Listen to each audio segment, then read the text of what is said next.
할렐루야. 주님의 보혈이 강같이 흐르고 주님의 보혈이 저와 여러분들의 마음과 생각과 머릿속에 여러분 강같이 흐르시기를 바랍니다. 정결함과 깨끗함이 저와 여러분들에게 넘쳐나시기를 바랍니다. 흩어진 12지파에게 첫 번 시간 이어서 야고보서는 주의 형제 야고보가 썼다. 그렇게 이제 우리 알고 있습니다. 야고보는 주후 62년경에 열혈 유대인들에게 순교당합니다. 우리 좋은 말로는 순교고 그들의 입장에서는 살해당했다. 유대인들이 몽둥이로 야고보의 머리를 쳤다. 또 높은 데서 떠밀어서 떨어져서 죽었다. 여러 가지가 있습니다. 어쨌든 그들에 의해서 야고보는 주 62년경에 순교를 당합니다. 그는 주님의 동생으로 야고보서를 가만히 읽어보니까 기도의 사람인 것을 알 수 있습니다. 그는 무릎이 낙타 무릎처럼 되어 있었다라고 하는 것을 우리가 알 수 있고요. 역사가 요세푸스는 야고보는 끊임없이 나라와 민족을 위해서 기도한 사람이다. 역사가도 그렇게 인정할 정도로 기도의 사람이고요. 믿음의 사람이고 또 영성의 사람이었다. 야고보는 초대교회의 아주 훌륭한 영적인 지도자였습니다. 사도행전에 나오는 최초의 종교회의 때 수장으로서 어려운 문제를 잘 해결한 사람 야고보였습니다. 그래서 야고보는 같은 동족이거나 예수를 안 믿는 불신 유대인이거나 아니면 역사가 마저도 야고보를 인정할 정도였어요. 훌륭한 사람이다 인정할 정도이고. 그래서 야고보는요 크리스찬인데도 불구하고 조금 율법적인 데가 있고 그 크리스찬인데도 아주 굉장한 아주 참 유대인이다. 율법적인 크리스찬이다. 우리가 이제 그렇게 평가를 할 수가 있습니다. 그가 야고보서를 썼고 이 서신을 흩어진 12지파에게 보낸다. 여러분 그랬습니다. 야고보가 볼 적에 유대 그리스도인들에게 문제가 있었습니다. 문제가 있었는데 문제는 뭐냐면은 말씀대로 행하지 못하는 거예요. 크리스찬인데 말씀대로 행하지를 못해요. 교회 다니는데 예수 믿는데 말씀대로 행하지를 못해요. 그런 거예요. 절름발이 신앙. 미성숙 신앙을 야고보는 발견한 겁니다. 그래서 야고보는요. 바로 이 미성숙 그리스도인들에게 단호하게 책망을 합니다. 너희는 말씀을 행하는 자가 되고 듣기만 하여 자신을 속이는 자가 되지 말라. 행함이 없는 믿음은 그 자체가 죽은 것이라. 그의 지적처럼 실천하지 못하는 신앙의 그들의 약점이었던 거예요. 야고보는 눈에 그게 여러분 들어온 거예요. 그래서 그걸 지적하면서 수정하기 위해서 우리 말씀대로 살자 하기 위해서 야고보서를 썼다. 이 야고보서를 그렇게 보낸 거예요. 그럼 오늘 이 서신인 야고보서는요 누구에게 보냈느냐, 왜 보냈느냐라고 하는 것이죠. 누구에게 보냈고 왜 보냈느냐. 여러분 12지파에게 보내느라 그랬잖아요. 12지파는 야곱의 12아들을 말하는 거예요. 12아들이 12지파가 되고 이 12지파가 여러분 이스라엘 나라가 여러분 됩니다. 나라가 만들기 전에 공동체가 12지파였었다. 그래서 야고보는 참 유대인으로서 12지파라고 하는 단어를 쓰는 데 있어서 여러분 자연스러웠다라고 그렇게 볼 수가 있습니다. 이 이스라엘이 분열이 돼서 북왕국 이스라엘과 남유다로 이제 나눠지게 되지요. 후에 실상 이스라엘을 하게 되면은 이 남유다를 여러분 말하게 됩니다. 이 유다 자손이 예수 그리스도의 계보입니다. 다윗의 자손 예수 그리스도의 세계라. 야고보가 보낸 12지파는 사실 여러분 유대 그리스도인들을 말합니다. 유대인 그리스도인들을 말하는 거예요. 야고보는 유대인들 중심으로 예수 복음을 전했거든요. 유대인들을 중심으로 예수 복음을 전합니다. 그래서 이 12지파회라고 했지만은 사실은요, 모든 그리스도인들에게다. 그렇게 봐도 되는 거예요. 여기에 나도 포함되고 여러분도 포함되고 지구상에 있는 모든 크리스찬들에게 보내는 야고보 서신이다. 하나님의 말씀이다라고 여러분이 그렇게 보는 거예요. 우리는 예수 그리스도 안에서 한 지체고 그리고 한 영적 이스라엘이 됐기 때문에 그렇다.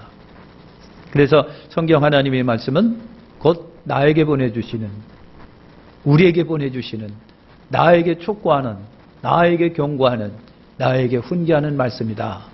이렇게 보면 되겠다는 얘기죠. 그 다음에 흩어진 12지파에게라고 하는 흩어졌다라고 하는 단어를 우리가 이제 디아스포라라고 말을 합니다. 그래서 흩어진 유대인을 디아스포라 유대인, 그렇게 예부로 말을 합니다. 근데 디아스포라, 흩어졌다라고 하는 말은 두 가지 단어가 이렇게 합성해서 만들어진 단어예요. 하나가 뭐냐면 디아라고 하는 말이에요. 흩어진, 흩어지다.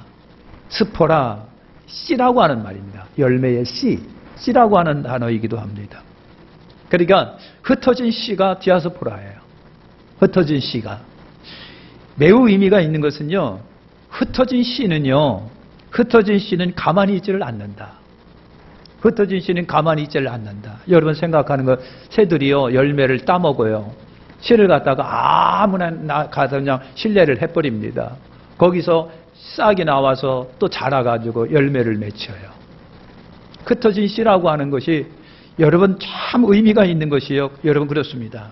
흩어진 곳에서 씨가 떨어져 자라서 열매를 맺히고 번성한다. 마치 디아스포라 유대인 하게 되면요, 유대인들의 생존의 모습을 우리가 보는 거예요. 핍박 때문에 흩어지고 전쟁 때문에 흩어지고, 그러면서 유대인들이 곳곳에 여러분 그냥 포로로 잡혀가고 흩어지고 그러면서 거기서 나름대로 유대인들이요 생존의 능력을 발휘해가지고 막 번성해 나가는데, 사랑하는 성도 여러분 우리의 모습에서 디아스포라 크리스찬의 모습을 봐야 되겠다라고 하는 얘기예요. 흩어진다고 하는 것이 하나님의 뜻이기도 여러분 합니다.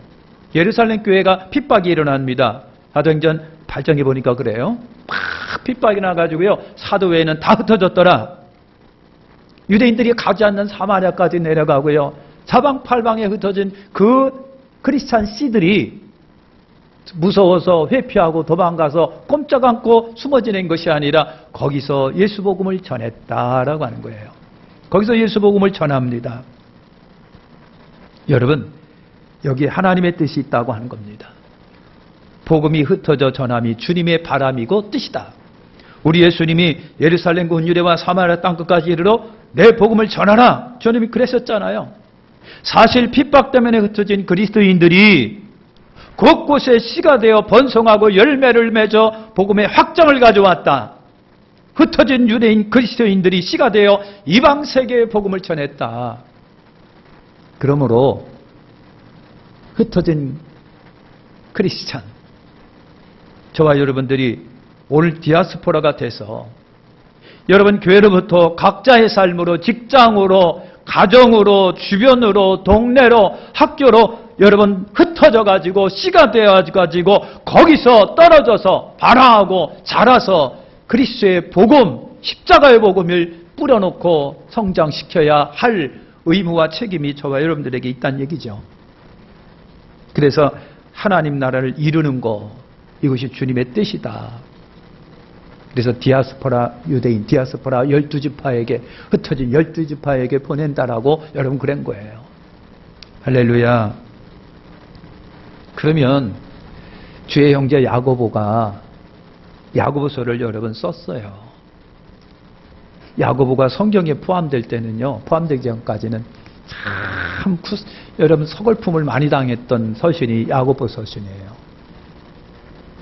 그런데 어쨌든 당당하게 성경에 포함이 돼가지고 오늘 우리에게 훌륭한 교훈을 남기고 있잖아요. 야고보서를 쓴 이유가 뭘까? 목적이 있는 거예요. 쓸 수밖에 없었던 원인이 있습니다. 야고보는요, 교회 지도자로서 예수 복음을 전하는 사람으로서 안타까운 거예요. 그 마음속에 불안감이 있고 염려가 있고 걱정이 있습니다. 몇 가지가 있는데 야고보서 전체에서 야고보가 이 서신을 흩어진 유대인들에게 보낼 때에는 이런 것들을 생각을 했던 거예요. 저쪽에 뭐냐면요, 참음, 인내가 너무 부족했던 거예요. 대사도가 볼 적에 사랑하는 성도, 모든 성도들이 볼 때 너무 참음이 없고 인내가 부족해요. 당시 박해도 있었고 유혹도 있었습니다. 그런데 너무 쉽게 시험에 칩니다. 시험에 빠집니다. 유혹에 빠집니다. 그리스도인으로서 너무 힘이 없는 거예요. 너무 힘이 없어요. 유혹에 대한 저항력, 대항력도 없어요. 시험이 와요. 핍박이 와요. 이겨내야 되겠는데, 그걸 상대해서 여러분 믿음을 가지고 이겨내야 되겠는데 저항력이 없고 대항력이 없어요. 왜 그럴까? 믿음이 없어서도 그렇고 확신이 없어서도 그렇고 세월이 흐르다 보니까 예수님에 대한 신앙과 열정과 이런 것들이 흐려진 거예요. 흐려졌어요. 여러분, 성숙한 그리스도인들은요, 잘 참아야 됩니다. 잘 참아야 됩니다. 시련도 참고 고난도 참고 박해 등도 일어난다고 할지라도 참아라. 야고보가 그랬어요. 잘 인내하고 참으면 하늘의 생명의 멸류관을 얻는다고 그랬어요. 오늘 우리가 읽은 이 1장 말씀 속에 보면 여러분 그런 것도 있더라고요. 말씀을 기리면서 하늘을 소망하면서 잘 참고 참으면 1장 12절에 보니까 하늘의 생명의 멸류관을 얻는다 그랬습니다. 하늘의 생명의 멸류관. 근데 인내하지 못합니다. 참지 못합니다. 견디지 못합니다. 그렇게 되면 결국은 어떻게 할까? 하늘의 생명의 멸류관을 뺏기는 거예요. 어찌를 못하는 거예요. 사람은 욕심이 있어요. 그러니까 적당한 욕심이 발전에 도움이 돼요. 나도 그렇고 여러분들도 그렇고 사회도 그렇고 국가도 그렇고 적당한 욕심이 있을 때 그걸 이뤄야 되겠다고 하는 마음이 일으니까 막 욕심을 내가지고 뭔가를 하려고 하잖아요. 그죠? 적당한 욕심은 발전에 도움이 되지만, 그런데 여러분이 적당한 욕심이 지나치게 되면 탐심이 되고 정욕이 되고 발전하여 죄가 되고, 그리고 죄는 결국 뭔다? 야고보서 1장 15절에 보니까 뭐가 된다? 사망에 이르게 된다 그랬습니다. 그러니까 여러분, 욕심이 적당히 있는 것이 필요하지만 지나치게 되면 그것이 나를 사망에 이르게 한다. 그러니까 욕심도 잘 참아야 돼요.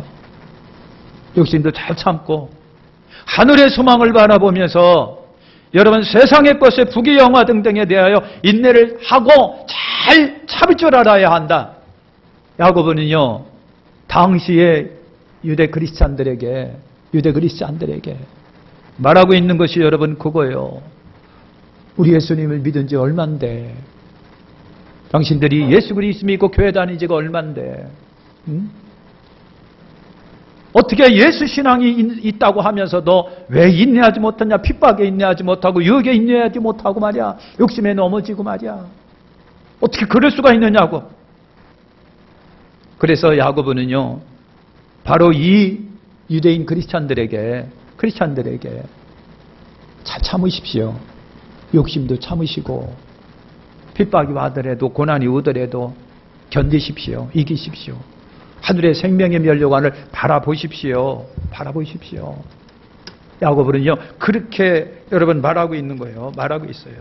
야고보가 말하는 게, 할렐루야. 너희 믿음이 시련이 인내를 만들어내는 줄 너희가 알미라. 여러분 그렇게 말하고 있습니다. 할렐루야.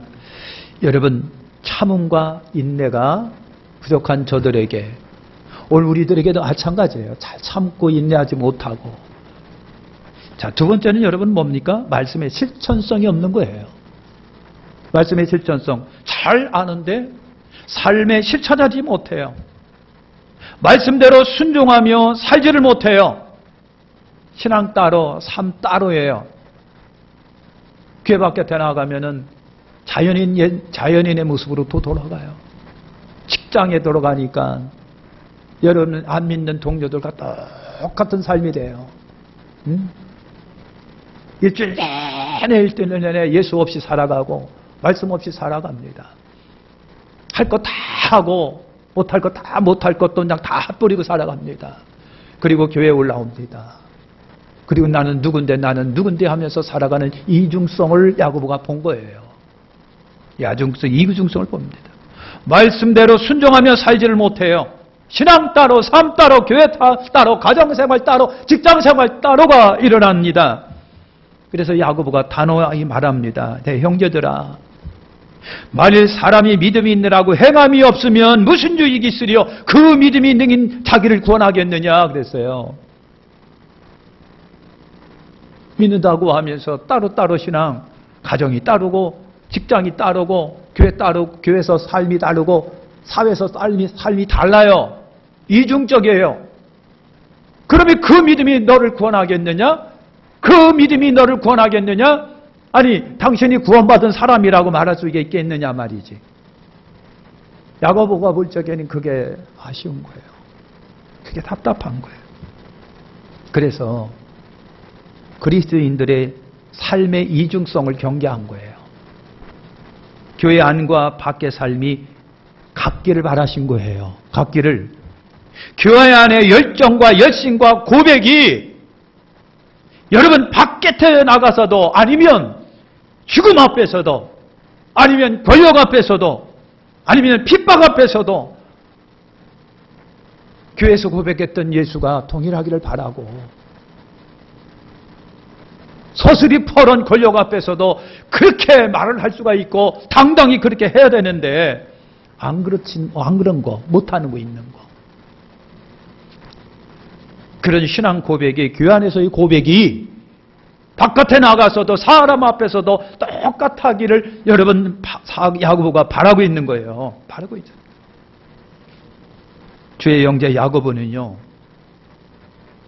그럼 자기는 어떻게 살았느냐고. 사도에서 말했잖아요. 야고보는 순교당했다 그랬잖아요. 우리가 첫 번 시간에 말씀드렸습니다. 야고보는 순교당했습니다. 유대인들이 가장 싫어했던 것이 뭐냐면 야고보의 설교였답니다. 왜냐하면요, 야고보가 설교하면 마음이 막 팍팍팍팍 꽂혔거든요.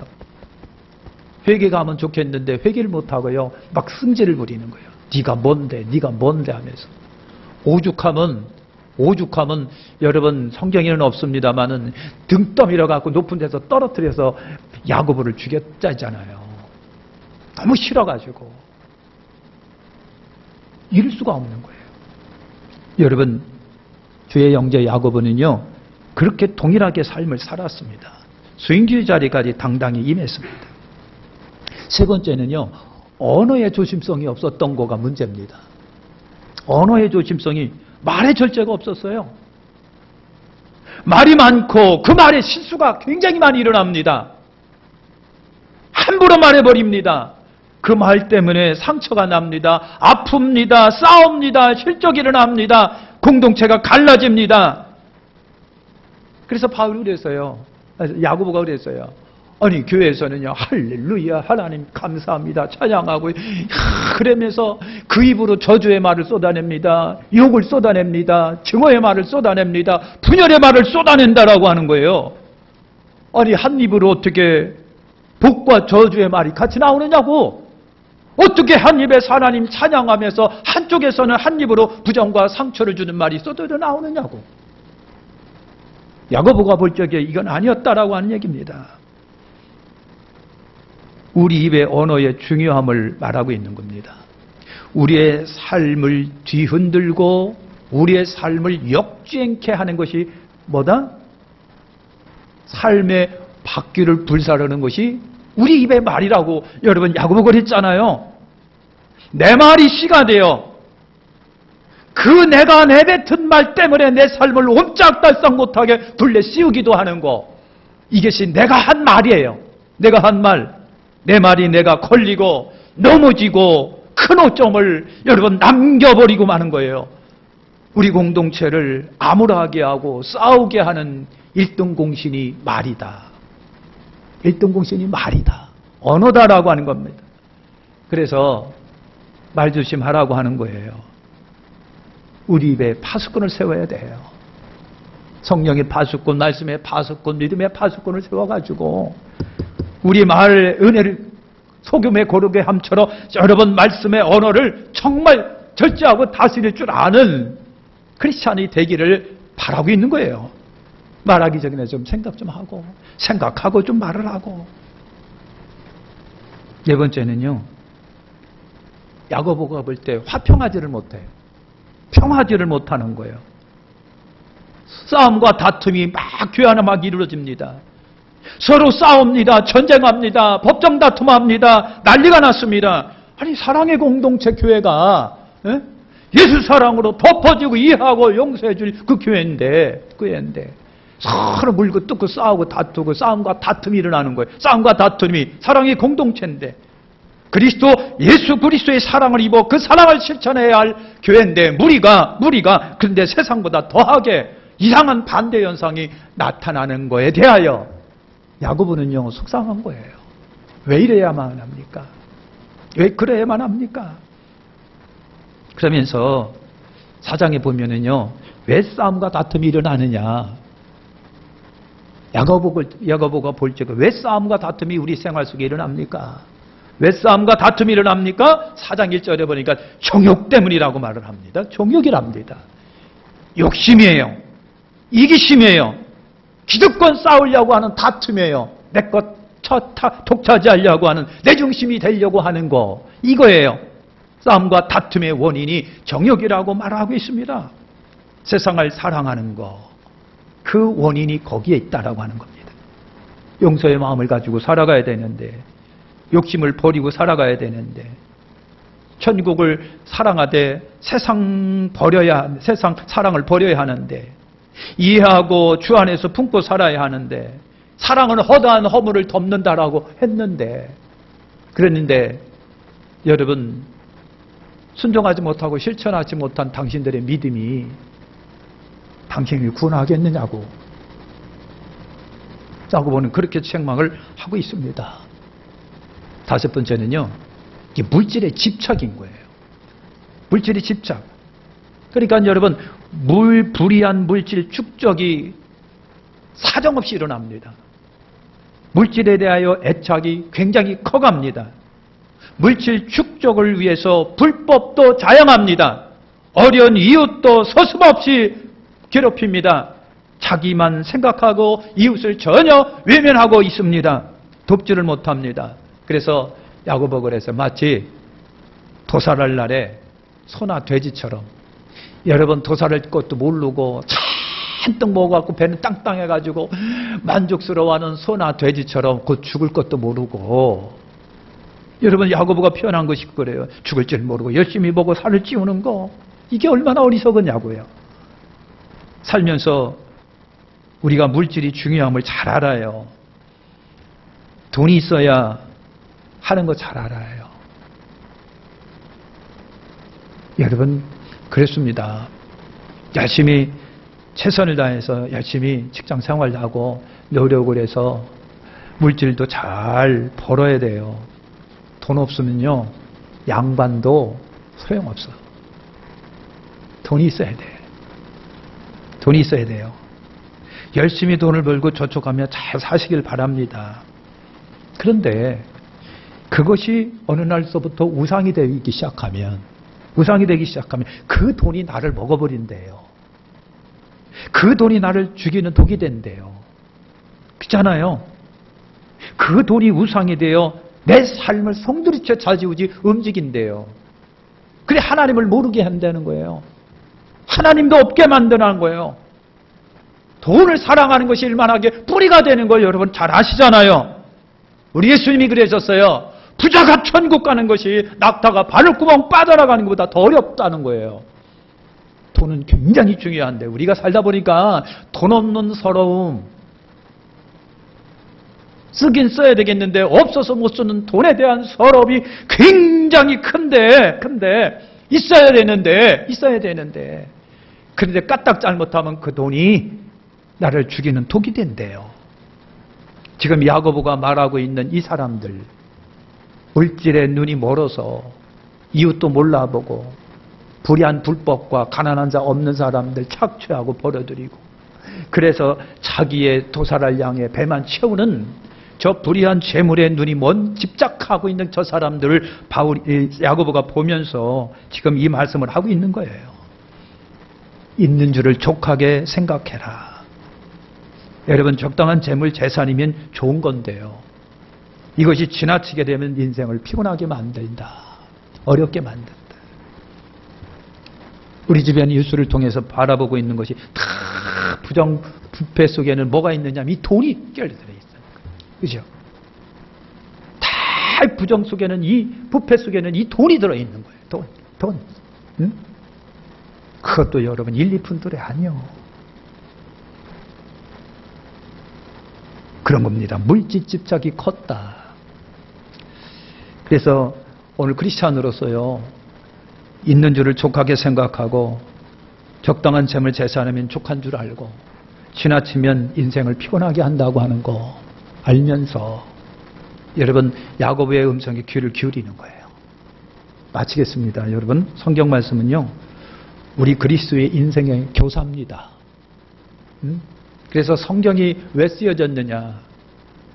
사도들이, 저자들이 할 일 없어서 쓴 게 아니라 세월이 흐르다 보니까 그냥 머릿속에 예수님이 흐려지는 거예요. 삶이 흐려져요. 응? 심지어는 어떤 현상까지 벌어지느냐 하면 진짜 예수가 있었대야? 우리가 그렇게 찾는 예수가 진짜 오셨대? 진짜 십자가에 죽었대? 그분이 진짜 우리 구세주래? 진짜예? 아닌 것 같은데. 제 얘기가 아니라 성경 기록될 당시에 그런 분위기들이 있었어요. 이거 안 되겠다 싶은 거예요. 그래서 우리의 흔들리는 믿음을 보강하고 우리의 흔들리는 믿음을 강화시키는 것이 다른 게 아니라 하나님의 말씀이다. 하나님 말씀 자꾸 읽고 듣고 묵상하고 듣고 하는 가운데 여러분 무장될 때에 그 미혹으로부터 유혹으로부터 의심으로부터 벗어날 수가 여러분 있는 거예요. 사랑하는 성도 여러분, 평생 지침 평생 교훈인 하나님의 말씀을요 상고하면서 그 말씀으로 잘 지켜서 승리하시기를 축원합니다. 기도하겠습니다. 하나님 감사합니다.